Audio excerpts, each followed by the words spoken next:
everybody, Dr. Roger Sayers, Clinical Director here at PA Pain and Rehab in Philadelphia. Today I'm joined with one of our amazing associates, Dr. Nancy Lay, and I'm here with one of our rock star front desk associates, Seren Chan, and today we're going to talk about how we take care of neck injuries in our practice. If you recall from the previous video, we talked about neck injuries, we talked about how do you know if you have a neck problem. We also talked about what are the things that we're looking for to determine whether you have a problem in your neck.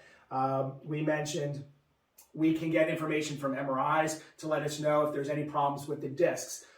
We can do what we call palpation. We can feel for restricted movement in the joints. We can also palpate and feel how the muscles, tendons, and ligaments are moving, if they're taut or tender and restricted. And so today what we're going to do is we're going to demonstrate, Dr. Nancy's going to demonstrate not only some of the things that she does before an adjustment, like some trigger point work, but she's also going to show you what a manual chiropractic adjustment looks like in our office. There's lots of different ways to adjust the neck. We're going to show you a couple of different that we utilize in our practice. So Dr. Nancy, when you have a patient on the table that's suffering from neck pain, what are some of the things that you may do first before you do the adjustment? Obviously, you're going to palpate. Why don't you give us a little example of what you would do and tell us what you're doing, what you feel. Okay, so what I would do first, I would do some soft tissue work, or manual therapy. That'll help the muscles in the neck relax. So I just also do some stretching as well to help stretch that out. So a lot of times patients come in and they're under a lot of tension, they're under a lot of stress. So what we do is we try to relax the soft tissue that could be guarding the joint. So we do manual therapy techniques in our office, trigger point work, myofascial release. Most of our doctors will do that before the adjustment. Some may do it after the adjustment as well. Okay, and then I'm going in for an adjustment.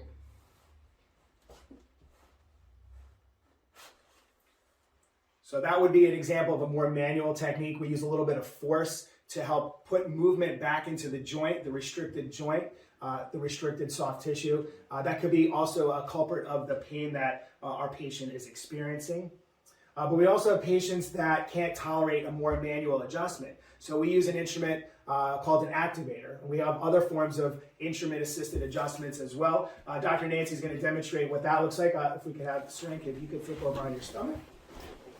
So again, some patients can't tolerate a more manual adjustment, so we want to make sure that we're equipped to be able to take care of whoever comes into our office.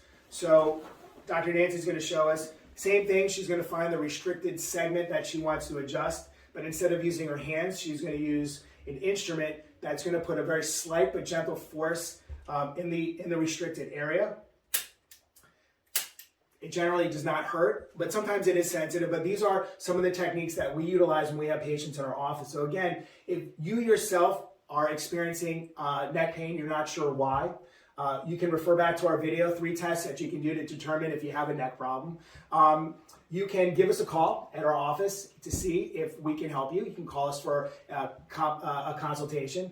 If you've been injured in a car accident, most certainly you're probably going to be experiencing neck pain, so that's another great reason to call. So if you know anybody experiencing problems in their neck, whether it's an injury at work, whether it's a car accident, whether they're just having unexplained neck pain and they want to find out why, tag them in the comments or leave us a comment or call us, but we'd be more than happy to help you. So we appreciate you watching this video. I hope this message finds you well, and we'll see you on the next video.